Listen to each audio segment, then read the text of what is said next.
भारत की शक्तियां, भारत विरोधी शक्तियां बहुत ज्यादा सक्रिय हुई। आप याद करिए 2021 में डिसमेंटलिंग ग्लोबल हिंदुत्व नाम की कॉन्फ्रेंसेज हुई दुनिया के तमाम विश्वविद्यालयों में और अमेरिका में, और 2022 से तमिलनाडु में कॉन्फ्रेंस शुरू हो गई रेडिकेशन ऑफ सनातन धर्म।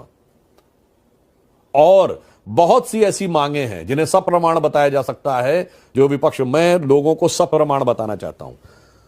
2016 दिसंबर की पाकिस्तानी सेनेट की कमेटी ऑफ होल की रिपोर्ट है, जिसमें जाकर शायद पृष्ठ संख्या 8 या 9 पे है पॉइंट नंबर, उसमें जाके पढ़ने, उसमें साफ लिखा है कि यह सरकार बहुत ज्यादा पाकिस्तान विरोधी है, और अगर इसे हमें कंट्रोल करना है तो भारत के अंदर, उन्होंने साफ साफ ये कहा है कि भारत के अंदर हमें हर प्रकार के विभेद को, linguistic, state divide, minorities, SC ST और कास्ट एंगल को बढ़ाना होगा।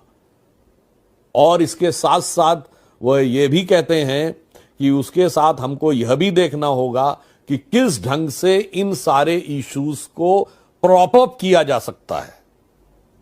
तो मुझे लगता है, और एक चाइनीज जनरल है जिनकी किताब है द वॉर अनरिस्ट्रिक्टेड वॉरफेयर, तो उसमें यह है कि देश के अंदर की जो ताकत है उसको कमजोरी में कैसे बदलें। अब कोई लोग कहेंगे ना कि आप ऐसा क्यों नहीं कर रहे हैं, आप सरकार में हैं तो तुरंत करिए। हाँ बिल्कुल, कैसे ताकतों को कमजोरी में बदला जा सकता है उसको आप समझिए। यदि आपकी ताकत है ओपन मीडिया, तो मीडिया में खबरें कैसे प्लांट की जा सकती हैं।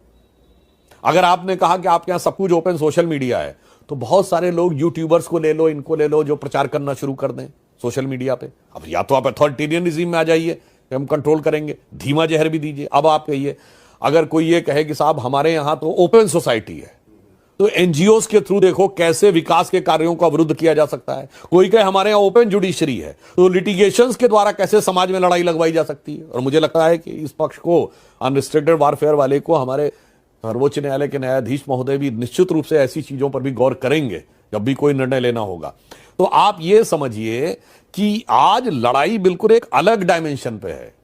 तो आज की युवा पीढ़ी को बहुत सजगता, सतर्कता और बुद्धिमत्ता के साथ काम करना होगा। सरकार तो सतर्कता के साथ कर ही रही है, परंतु चूंकि हम एक ओपन सोसाइटी हैं, तो उस ओपननेस में कहां कहां से हमारे अंदर जहर भरने का प्रयास है, इस विषय पे हर व्यक्ति को भी सजग। सुधांशु जी, आपकी बात से एक चीज़ लगती है कि इंफ्रास्ट्रक्चर पे बहुत काम हो रहा है, सेनाएं बहुत मजबूत हुई हैं, नक्सलवाद के खिलाफ भी बड़ा अभियान चला है, बहुत सारी चीज़ें हो रही है, लेकिन जो विचार का तत्व, राष्ट्रीय स्वयंसेवक संघ जो बहुत खटारा बिल्डिंगों में चलता था, आजकल बहुत अच्छी बिल्डिंगें बन गई, वो भी दिखाई पड़ता, लेकिन कहीं विचार कहीं कमजोर होता दिखाई